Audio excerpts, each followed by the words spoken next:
Hey, this is Dennis. I want to get back in the Bible study. We're in the book of 1 Corinthians, chapter 11, verse 1.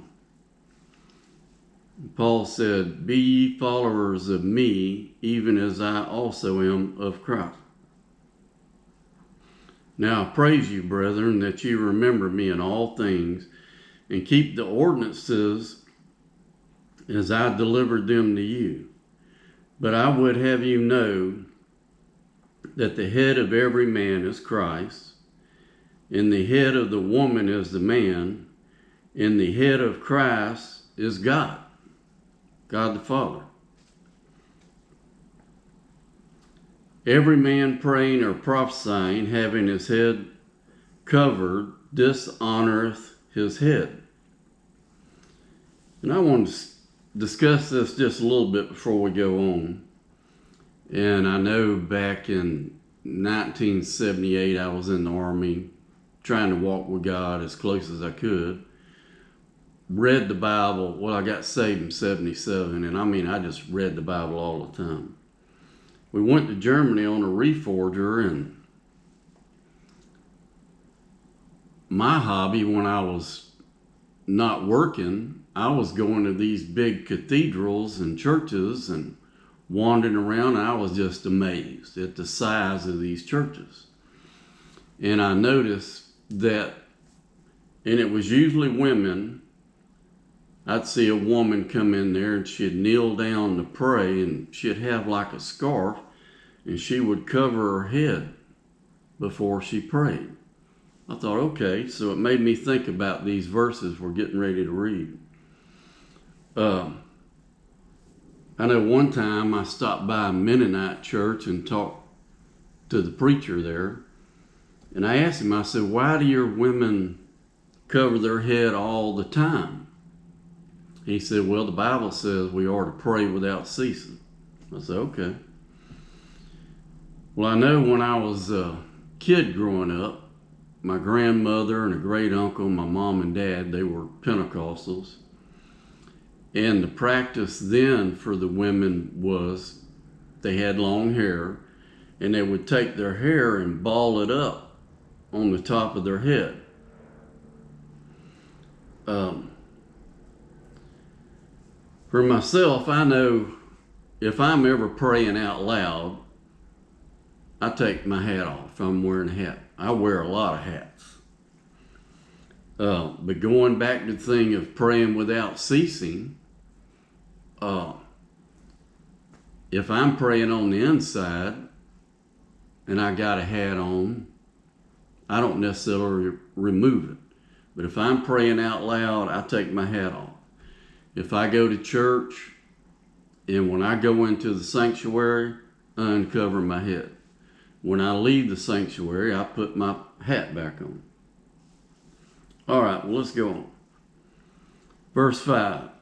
"But every woman that prayeth or prophesied with her head uncovered dishonoreth her head, for that is even all one as if she was shaven. For if the woman be not covered, let her also be shorn. But if it is a shame for a woman to be shorn or shaven, let her be covered.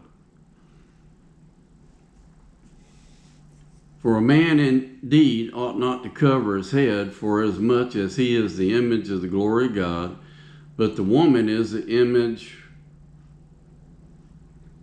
glory of man." Not the image, but the woman is the glory of man. "For the man is not of the woman, but the woman of the man." So the woman was initially made from Adam, for Adam. "Neither was the man created for the woman, but the woman for the man. For this cause ought the woman to have power on the head because of the angels.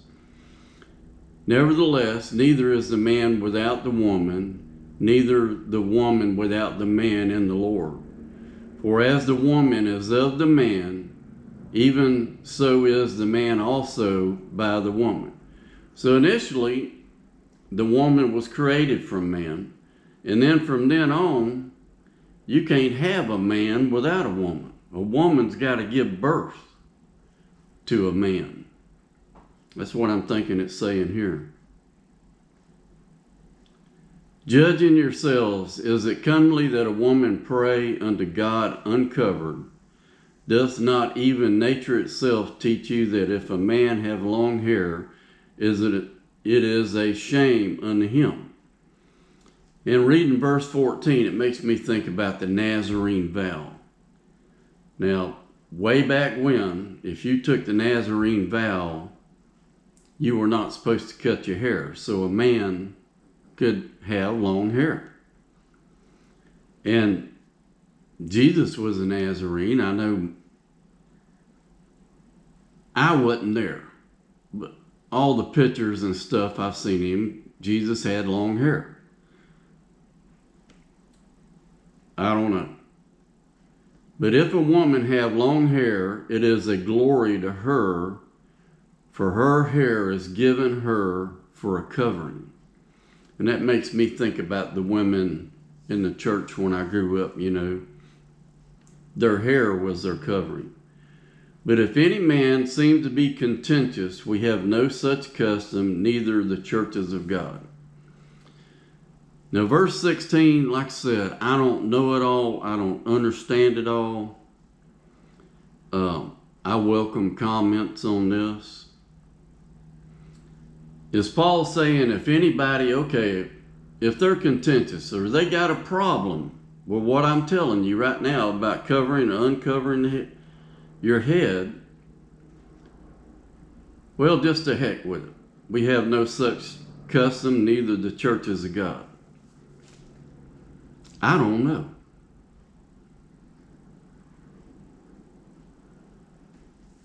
I'm just not sure about that one. What do y'all think?